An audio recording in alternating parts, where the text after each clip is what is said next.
Nature plays a significant role in our daily lives, providing food, shelter, and other necessities for survival. However, the health of our nature is now often disregarded in favor of human priorities. Good day, ladies and gentlemen. I am Jeremy Hala, and today we'll explore the common and widespread calamity at Mount Diwata. But first, let us define what calamity is. Calamity is a serious event causing widespread suffering and loss. Mount Diwata, also known as Diwalwal, is renowned for its rich gold deposits, which have fueled a significant mining rush. However, irresponsible mining practices have resulted in a serious environmental calamity. Mount Diwata is prone to landslide. Right now, I am at the Purok 13 basketball court, which was affected by a landslide in 2024 when it was hit by a strong, consistent, heavy rainfall.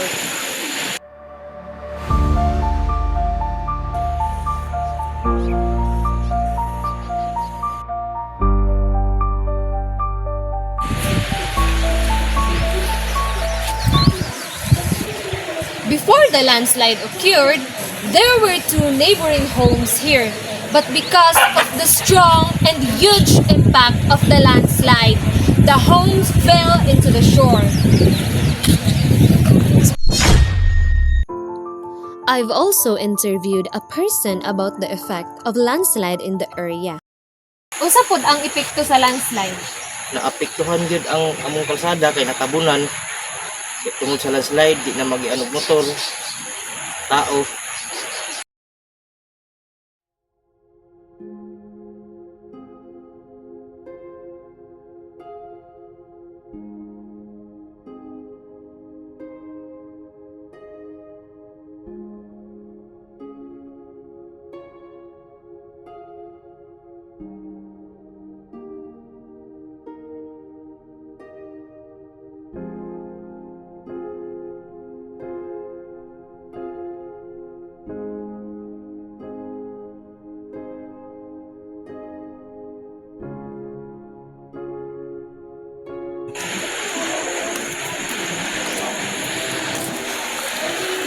The basketball court is still not fully rescued from landslide due to massive size.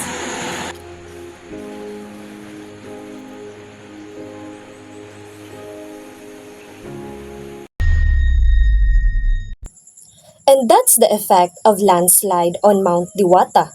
Disrupted shelters, hindered transportation, increased hazard exposure, suffering, and even loss of life. Irresponsible mining is a major factor contributing to landslide on Mount Diwata, exacerbated by heavy rainfall. Now, let's explore the solution for landslide which also contributed by human actions and practice them. Number 1. Sustainable mining practices. Implement strict regulations and monitoring of mining operations to ensure responsible waste management, erosion control, and adherence to safety standards. Number 2. Forest conservation and reforestation.